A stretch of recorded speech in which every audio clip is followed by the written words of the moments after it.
Herkese yeniden merhaba, tekrar kanalıma hoş geldiniz. Bu videoda bir etkinlik planı örneği hazırlayacağız. Bilgisayarım önümde. Planı hazırlarken nelere dikkat etmeliyiz, nerelerden faydalanıyoruz bunlar hakkında konuşacağız. Hemen videoya geçelim.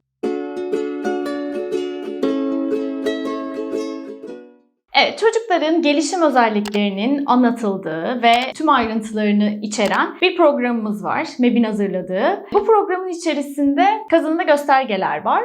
Yani bunu tablolaştırılmış bir şekilde bize sunuyor. Bunu çok iyi ilk önce analiz etmemiz gerekiyor. Yani güzelce bir okuyup bir algılamak çok önemli. Tüm planlarımızı, aylık, günlük tüm planlarımızı o tablo sayesinde yapıyoruz. O programın içeriğindeki tablolardan yapıyoruz. Günlük plan hazırlamanın her zaman çok zor olduğundan bahsedilir, çok uğraştırıcı olduğundan bahsedilir. Şöyle bir örnek vererek başlamak istiyorum. Ben iki türlü okulda da çalıştım. Sürekli özel okullarda çalışan bir öğretmen olarak. İki türlü durumu da şahit oldum. Eski çalıştığım kurumda günlük planlarımızı gün gün yazıyorduk ve hazırladığımız o günlük planları da koordinatörümüzle paylaşıyoruz. Bize çeşitli geri dönüşler sağlıyor. Bazen baştan oturup bir günlük plan yazdığımı biliyorum, hatırlıyorum. Bir de bunun tam tersi tüm günlük planlarınızın, aylık programlarınızın size elden teslim edildiği okullar da var. Her zaman bu tarz okullarla çalışmak daha kolay gelmiştir ama bence her gün belirli bir programa sabit kalmak, orada işte onunla ilgili bir şeyler yapmak, kendinizden çok az şey katabiliyor olmak bence bir öğretmenin yaratıcılığını tamamen öldüren bir durum. Günlük planları tek tek hazırlamak da çok zor ve yorucu gelse de kulağa bence daha iyi bir yöntem. Neyse, daha fazla uzatmayalım. Günlük planları hazırlarken temelimizde şu olmalı. İlk önce bir aylık plan oluşturmak. Şimdi aylık plan hazırlamamızın temel amacında şu var. Aslında yapılan hatalardan bir tanesi. Kazanım ve göstergeleri seçmeden önce etkinlik odaklı olmak. Yani bir etkinlik düşünüyoruz. Örneğin küp şeker deneyi. Küp şeker deneyini planlayıp kafamızda onu yazıp bu etkinlikte neleri kazandırabilirimi seçiyoruz. Yapılan en büyük hatalardan bir tanesi bu. Ama bunu yaptığımızda aylık plan hazırlamamıza gerek kalmaz o zaman. Yani bir anlamı yok. O yüzden ne yapacağız? Kazanım ve göstergeleri aylık planımızdan seçeceğiz ve kazanım ve göstergeleri hangi etkinlikte verebiliriz? Bunu planlayacağız. Tüm bu programı hazırladıktan sonra günlük planlara gönül rahatlığıyla geçebiliriz. Şimdi Eylül ayı için çok güncel bir konu seçmek istedim. O da kurallarla ilgili. Kurallarla ilgili bir günlük plan oluşturacağız. Etkinlik planında sadece deneyler, işte matematik etkinlikleri, büyük grup Türkçe etkinlikleri gibi etkinlikler değil de özel günlerin veya kuralların, bu tarz durumların da biz etkinlik planını oluşturuyorduk. O yüzden böyle bir konu seçmek istedim. Hem hazırlayacağım bu etkinlik planı içindeki o kurallarla ilgili küçük önemli noktaları da almanızı istiyorum. O yüzden böyle bir konu seçmek istedim. Şimdi kazanım ve göstergeleri yazarak başlıyoruz. Şimdi ben elimde var olan bir tabloyla etkinliğimi oluşturmaya başlayacağım. Ya daha doğrusu kazanım ve göstergelerimi seçeceğim, oluşturacağım, planımı yazacağım. Siz de yan taraftan izliyor olacaksınız. Ekran kaydı alacağım. Evet, biraz yana kaydım. Bu tarafta rahatça görebilirsiniz. Evet, şu anda bir taslak üzerinden başlıyorum. Görüyorsunuz sınıf adı, okul adı yazıyor. Buraya kendi okulunuzun adını yazabilirsiniz. Etkinlik türü olarak şimdi ben kurallarla ilgili bir plan hazırlıyorum. O yüzden etkinlik türüm Türkçe dil etkinliği olabilir. Kurallarla ilgili olduğu için sonrasında muhakkak bir sanat etkinliğine dönüştürebilirim. Sanat etkinliği. Bunları oluşturduktan sonra yanına büyük grup etkinliği yazmanızda fayda var. Büyük grup veya küçük grup. Birkaç kişiyle çalışılacaksa küçük grup ama tüm sınıfı kapsayan bir etkinlikse büyük grup yazıyoruz. Yaş grubu 48-60 ay kalmış burada. Bu şekilde kalabilir. Şimdi kazanım göstergelerime geldim. Evet, hemen MEB'in hazırladığı programı açıyorum. Kazanım ve göstergelerin ve açıklamaların olduğu bu tabloyu açıyorum. Böyle kazanımlara bakarken nesne, durum, olaya dikkatini verir. Şimdi bunu hemen göstergelerine de bir kontrol ediyorum. Dikkat edilmesi gereken nesne, durum, olaya odaklanır. Evet, yani kurallardan bahsedeceğim. Bunun olması gerekiyor. Yani bunu kazandırmak istiyorum. Dikkatini çeken nesne, durum, olaya yönelik sorular sorar. Şimdi evet, soru sormasını da istiyorum. Ayrıntılarıyla açıklar. Yani ilk zamanlar ayrıntılarıyla açıklamasını beklemiyorum. O yüzden ne yapacağım? Bu kazanımı ve iki göstergesini hemen planıma yerleştiriyorum. Evet, başlığına da bilişsel gelişim yazıyorum. Bilişsel gelişimde ilk kazanımımı aldım. Göstergelerden 2 tanesini aldım. Çok güzel. Bakalım bilişsel gelişimde neleri daha ekleyebilirim? Evet, geliyorum kazanım 2'ye. Yine programdayım bu arada. Nesne, durum, olayla ilgili tahminde bulunur. Hemen göstergelerine bakıyorum. Nesne, durum, olayla ilgili tahminini söyler. Evet. Tahminiyle ilgili ipuçlarını açıklar. Gerçek durumu inceler. Hayır. İlk göstergeyi alıyorum. Kazanım 2 tahminde bulunur. Hemen programa ekliyorum. Evet. Kurallarla ilgili hangi kazanımları alabilirim? Yani bilişsel gelişim evet olmalı. Kuralları konuşacağız değil mi? Bununla ilgili bir içerik hazırlayacağız. Bunları konuşurken neye ihtiyacım var başka? Gelişim alanları içerisinde. Dil gelişimine ihtiyacım var. Şimdi bir dil gelişimine bakalım. Bilişsel gelişimle ilgili 2 tane kazanım aldık göstergeleriyle birlikte. Peki dil gelişiminde bize neler yardımcı olur? Bakalım. Bazen bazı kazanımlarla ilgili çok fazla böyle kafamıza oturtamadığımız durumlar olabilir veya birbiriyle çok benzediğini düşündüğünüz kazanım ve göstergeler olabilir. Hemen açıklamalar kısmına bakıyoruz. Hemen altında olan yer. Evet, dil gelişimi için de kazanım 8'i aldım. Dinlediklerini, izlediklerini çeşitli yollarla ifade eder. Gösterge olarak da dinledikleri, izledikleriyle ilgili sorular sorar. Evet, tam da beklentim bu şekilde. Dinledikleri, izledikleriyle ilgili sorulara cevap verir. Dinledikleri, izledikleri başkalarına anlatır ve resim, müzik, drama, şiir, öykü gibi çeşitli yollarla sergiler demiş. Tam da bu kazanımlarımın ve göstergelerimin olduğu bir plan hazırlayacağım demektir bu. Evet, kazanım ve göstergelerimi planlarken aslında ne yaptıracağım hakkında da bir fikir sahibi oluyorum bunlar sayesinde. Şimdi bu dil gelişimiyle ilgili göstergeyi aldıktan sonra belli ki bir şey yaptıracağım. En son olarak da motor gelişiminde küçük kas kullanımı gerektiren hareketleri yapar. Kalemi doğru tutar, kalem kontrolünü sağlar. Bu kazanımı vermeye çalışıyorum. Evet, şu anda kurallarla ilgili yaptıracağım etkinlikte belli başlı planıma da uygun olduğunu düşündüğüm kazanım ve göstergeleri aldım. Şimdi öğrenme sürecini oluşturacağım. Evet, geldim öğrenme sürecime.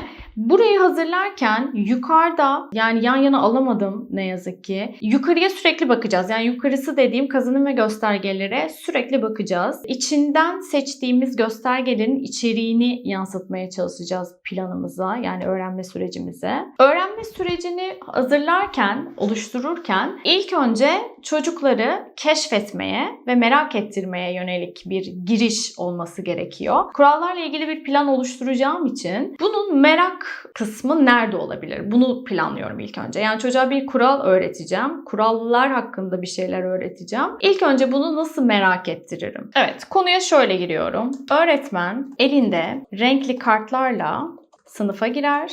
Bakın hep geniş zamanlı cümleler kullanıyorum. Girdi, girecek, giriyorum gibi şeyler değil. Girer. Öğretmen elinde renkli kartlarla sınıfa girer. Çocuklara en sevdiğiniz renk nedir diye sorar. Evet, giriş kısmı bu şekilde. Renkli kartlarım var, sınıfa giriyorum. En sevdiğiniz renk nedir diye çocuklara soru soruyorum. Bakın alakasız gibi görünüyor ama şimdi bağlayacağız. Çocuklar hep bir ağızdan sevdiği renkleri söylemeye başlar. Şimdi burada amacımız, elimizde bir nesne var. Çocukların da sevdiği şeyler, yani renkli renkli bir sürü şeyle gelmişiz sınıfa. Çocuklara da renkleri göstererek en sevdiğiniz renk nedir diye soru soruyorum. Çocuklar o heyecanla ve o istekle birlikte biri mavi diyor, biri yeşil diyor, biri pembe, sarı, mor gibi her bir çocuktan ses çıkmaya başlıyor. Bir gürültü oluyor. Öğretmen hiçbir çocuğu anlamadığını belirten bir yüz ifadesi kullanıyor. Yani bir şey söylüyorsunuz ama anlayamıyorum. Kim hangi rengi seviyordu unuttum şimdiden şeklinde.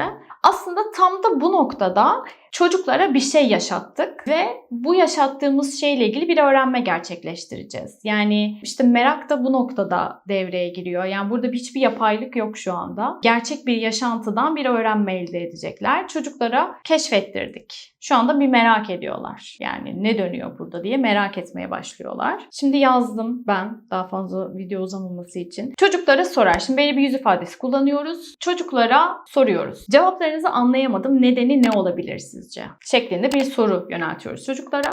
Çocuklar öğretmenin ne dediklerini duyabilmeleri için kurallara ihtiyacı olduğu düşündürülür ve çocukların cevapları dinlenir. Kuralların gerekli olduğu çocuklara anlatılır. Şimdi tam da bu noktada hemen yukarı çıkıyorum ve burada kurallarla ilgili herhangi bir şey almadığımı fark ediyorum. Ve hemen sosyal duygusal gelişimdeki bir maddemi de buraya ekliyorum. Kazanım 12, değişik ortamlardaki kurallara uyar. Göstergeleri değişik ortamdaki kuralların belirlenmesini, düşüncesini söyler. söyler, kuralların gerekli olduğunu söyler. Burada ne yaptırdık? Renkleri sorduk, merak ettirdik. Öğretmen anlayamadığını belirtti çocuklara. Çocuklar öğretmenin ne dediğini duyabilmeleri için kurallara ihtiyacı olduğu düşündürülür. Yani buradaki temel hedefimiz belirli bir kuralın olduğunu çocuğa söyletebilmek. Sonrasında da çocuktan bu tarz bilgiler aldıktan sonra bizim açıklamamız gerekiyor. Burada kurallarınızı yazabilirsiniz. Parmak kaldırarak konuşmak, konuşan arkadaşını dinlemek şeklinde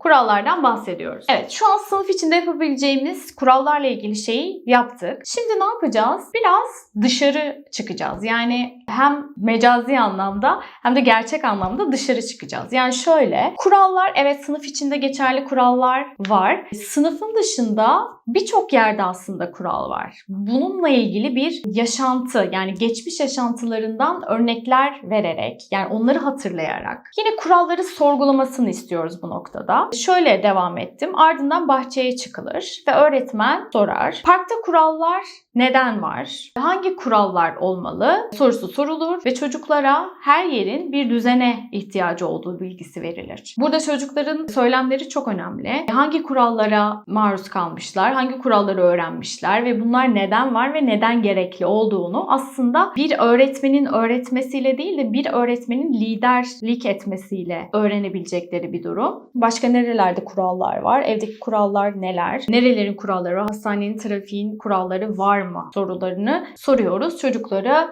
iyice düşündürüyoruz. Beraber bir beyin fırtınası oluşturuyoruz. Kuralların ne kadar gerekli olduğunu aslında kendileri keşfetmiş gibi davranıyoruz. Kurallarla ilgili zaten amacımız onlara bir şeyleri anlatabilmek. Planlarınızın sonunda mutlaka bir ürün ortaya çıkarmaya çalışın ki kalıcılığı artsın. Kurallarla ilgili olan diğer videomda bir pano hazırlamaktan bahsetmiştim. İşte görsellerle birlikte çocukların parmak izleriyle böyle büyük bir pano hazırlayıp sınıfın görünen bir yerine asın şeklinde bir önerim vardı. Burada da bu noktada da daha küçük ve bireysel etkinliklere yönelebilirsiniz. Örneğin belirli bir yer seçebilirsiniz. Hastane, trafik, burada da bahsettiğimiz şeyler. Bunlarla ilgili nasıl kurallar olabilir veya kurallara uyulmadığı zaman neler olabilir? Bununla ilgili bir resim yapabilir misin? Şeklinde bir ürün ortaya çıkarmayı hedefliyoruz. Sohbetin ardından çocuklara beyaz kağıtlar ve boyalar dağıtılır ve sınıf kurallarıyla veya belirli bir yerin kurallarıyla ilgili bir resim çizmeleri istenir. Çizilen resimler panoda sergilenir. Panoda sergilenir kısmı da çok önemli. Bir ürün çıkartıyorsunuz ve aslında bu bir değerlendirmedir. Panoda sergilemek bir değerlendirme kısmıdır bu noktada.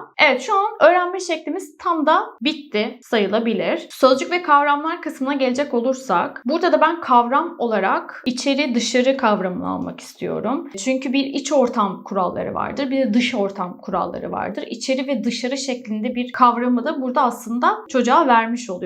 Sözcüklere de kurallar yazabiliriz. Kural kelimesini aslında öğreniyorlar.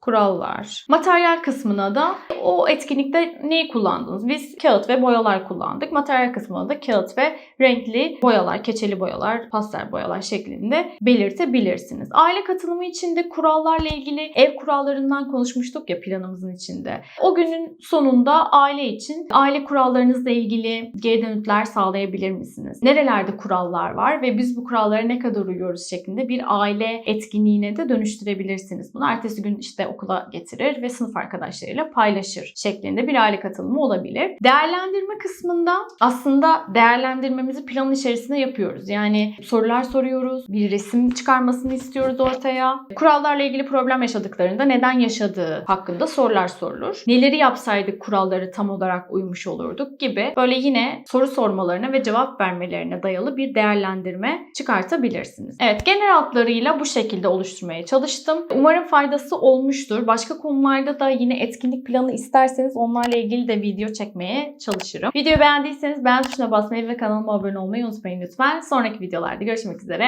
Hoşça kalın.